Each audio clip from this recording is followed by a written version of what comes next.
Hello friends, कैसे हो आप सब। तो आज हम पढ़ेंगे यूनिट नंबर 16 जिसका नाम है महिला सशक्तिकरण कुछ उदाहरण। तो वैसे तो यहाँ से सवाल बनेगा नहीं, ठीक है, डायरेक्ट सवाल नहीं बनेगा, पर ये इंपॉर्टेंट चैप्टर है आपके लिए। ठीक है, इंपॉर्टेंट क्यों है? क्योंकि यहाँ से आपको कुछ एग्जांपल्स ऐसे हैं जो कि मिलेंगे। यहाँ पे आपके पास कुछ केस स्टडी दी हुई है पढ़ने के लिए, जैसे कि एक बंगाल की केस स्टडी आपको मिलेगी पढ़ने के लिए।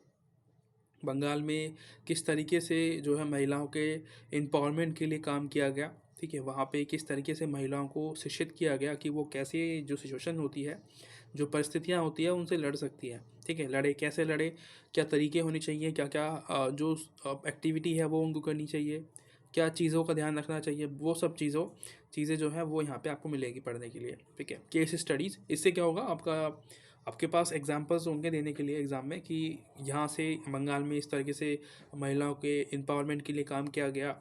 ठीक है, और यहाँ पे कुछ परिभाषा दी हुई है आपको, ये आपको खुद पढ़ना है। ठीक है, मैंने ये आज नहीं पढ़ाना आपको, ये आपको खुद पढ़ना है। सशक्तिकरण का अर्थ लिखा हुआ है यहाँ पे। ठीक है, अर्थ मिलेगा और आपको परिभाषा मिलेगी, तो ये आप दोनों जो है इसको पढ़ के इनमें से अर्थ और परिभाषा निकाल लोगे। ठीक है, अर्थ तो सीधा लिखा हुआ है यहाँ पे, ये रहा, है ना, और उसके अलावा परिभाषा आप खुद ढूंढिए कहाँ पे लिखी हुई है। उसके अलावा सशक्तिकरण जो है, जो महिला है उनमें जो सत्ताहीनता है उसके कारण क्या है कि उनके पास पावर्स नहीं है, तो यहाँ पे लिखा हुआ है। ठीक है, कारण आप लिख सकते हो एग्ज़ाम में डेफिनेटली, जब क्वेश्चन बनता है महिलाओं के ऊपर तो अराउंड आपको 400 से 500 नंबर का क्वेश्चन पेपर होता है आपका, मतलब कि एक क्वेश्चन होता है, 500 पेज आपको लिखने होते हैं। तो ध्यान रखना होता है, 500 पेज नहीं कह रहा, 500 वर्ड्स लिखने होते हैं, सॉरी। महिलाओं का मैं इससे क्या यहाँ पे इसलिए आपको थोड़ा जो है अच्छी नॉलेज हो एक टॉपिक के बारे में, क्योंकि एक ही सवाल बनेगा यहाँ से महिलाओं के बारे में, क्योंकि 3 से 4 टॉपिक्स चैप्टर्स हैं उनके बारे में, बहुत ही बड़े बड़े हैं जो मैंने आपको पढ़ा दिए हैं।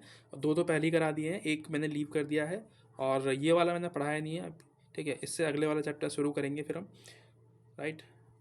ये इंपॉर्टेंट था, मैंने इसलिए इस पर जो है आपको एक नोटिफिकेशन देने के तौर पे मैंने आपको बताया कि इसको आपको पढ़ना है। ठीक है, यहाँ पे केस स्टडी दी हुई है एक छोटी सी, देखो जैसे यहाँ पर है, तो यहाँ पे एक पाटली वाला है, उन्होंने कुछ स्टडीज़ की होंगी, तो वहाँ पे उन्होंने कहा है कि जो महिला सशक्तिकरण है वो दो तरीके से होता है, एक आर्थिक और एक पूर्ण सशक्तिकरण।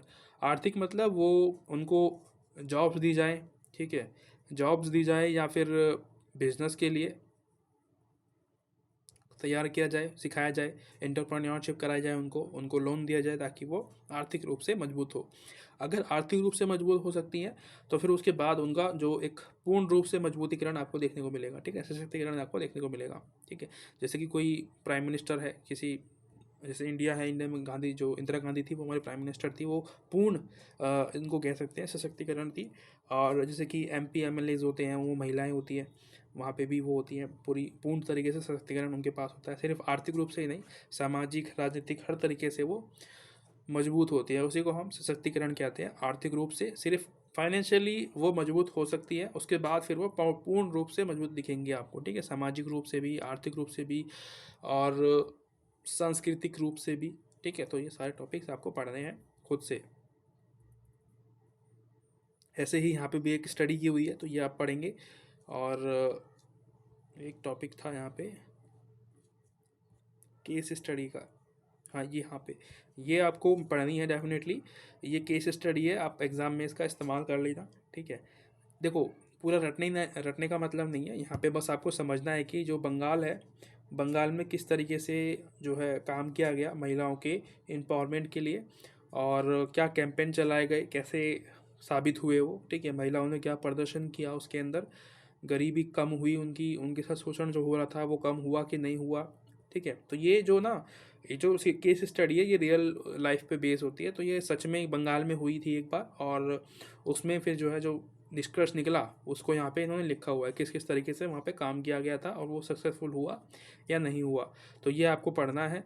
और वनों का बचाव, ये भी जो है महिला का सशक्तिकरण यहाँ पे भी देखा जाता है कि जो महिलाएं हैं, जितने भी इन्वायरमेंटल इश्यूज़ होते हैं वहाँ पे आपको सबसे आगे जो प्रतिनिधित्व करती हुई मिलेंगी वो महिलाएं मिलेगी। ठीक है, लड़कियाँ, महिलाएं, ठीक है, लेडीज़।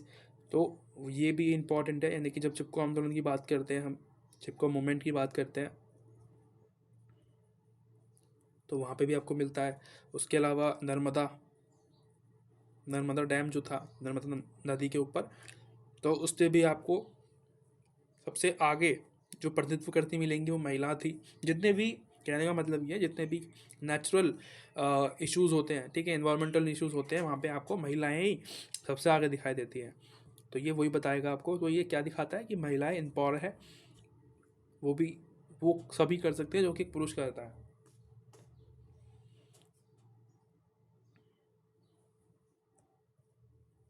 ताड़ी आंदोलन में भी महिलाएं सबसे आगे थी, ठीक है। तो ऐसे छोटे मोटे नहीं है ये जो आंदोलन है, ये बहुत बड़े बड़े स्तर पे हुए थे क्योंकि महिलाएं थी इनमें, ठीक है। और जहाँ पे महिला होती है वो जो आंदोलन होते हैं ना वो बहुत ज़्यादा बड़े होते हैं, क्योंकि जब आपका दूसरा हाथ भी आपके साथ होता है तो बहुत ज़्यादा अच्छा, आप भारी से भारी सामान, मुश्किल से मुश्किल जो परेशानियाँ होती हैं उनको भी आप हल कर पाते हो।